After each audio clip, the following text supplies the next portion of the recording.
is Good Morning San Diego. Hunter Biden's plea deal fell through during his first court appearance Wednesday as federal prosecutors confirmed the president's son is still under investigation. Joining us now to discuss more about Hunter's plea and what it all means politically is criminal defense attorney Vic Bajaj. Vic, great to see you. It's been since before COVID. That's right. It's great to see you in the flesh. Yes, Thank you. Absolutely. You understand, you look at this from a completely different perspective, being a federal defense attorney. Tell us your take on this. Well, you know, it's rare and it's few and far between when you have a judge, either in state or federal court, pull the plug on a deal, whether it's a sweetheart deal or not. Judges are human beings, so judges have their own feelings about certain facts and circumstances. But in this case, what the judge did is she looked at the deal and she said, okay, federal prosecutors, okay, defense attorneys, explain the deal to me. Does this mean that Hunter is immunized from future prosecutions? And they couldn't answer that question because when you have a federal plea, and this is very important to understand, there's always a clause that says this prevents the federal government from prosecuting anything within the purview or the knowledge of the agency, the Department of Justice. But in this case, the federal prosecutor said, well, in fact, he is being actively investigated, and he may be prosecuted for a variety of offenses that we know about. So those two are mutually exclusive. So the judge says, this is a contract, there's no meeting of the minds, and I'm not sure I want to authorize this. Why don't you brief it? Let me know what my role is as a judge. I'm surely not just going to rubber stamp this. So what happens going forward now? What happens with Hunter Biden and these attorneys? Well, they did take a break during these proceedings when the judge laid that bomb on the deal and said, no, this is not going to go forward. And they tried to negotiate in a haphazard 20-minute session. Well, in a case like this, that's not going to happen because there are so many things behind door number 2 for Hunter Biden in this case. Foreign relations negotiations, lobbying, tax evasion. There's just so much more than what's included in this indictment. They're going to continue to negotiate. The problem is the Department of Justice has an active investigation. So the only resolution is we're going to put all that in here and give you immunity and still give you the deal. Or the alternative is the deal is too sweet. We need to make it a realistic deal.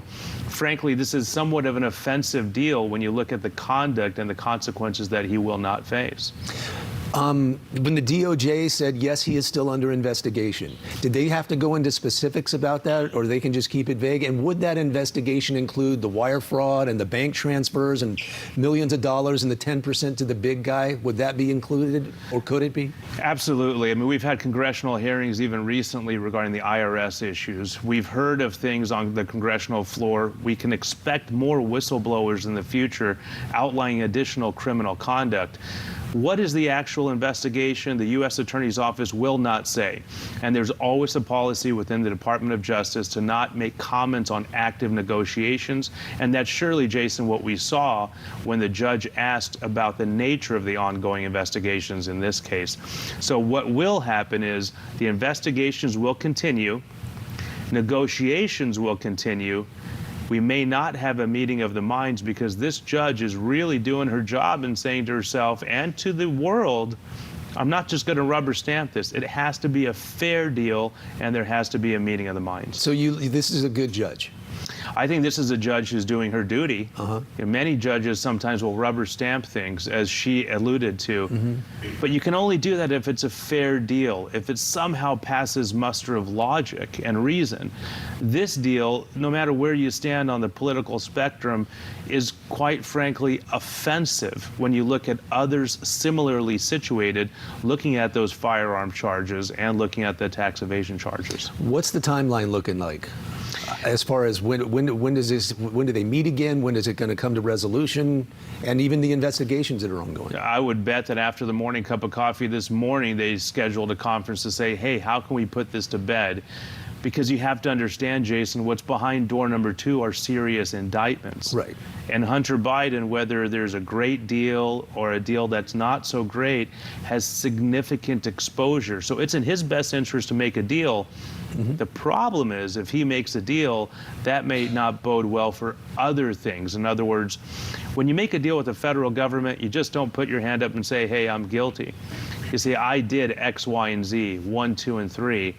X, Y, and Z, and 1, 2, and 3 in this case may implicate other individuals potentially running for office here soon. Okay.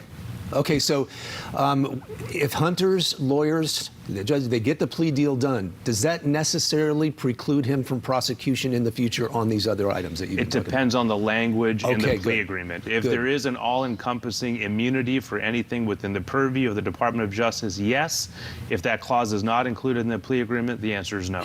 All right, Vic Bajaj, thanks for breaking it. You've got that. I don't have the legal mind. I try to keep up with you. I do my best, Vic. I do my best, but thanks for being here, man. My pleasure. Great Thank to you. see you again. Thank you.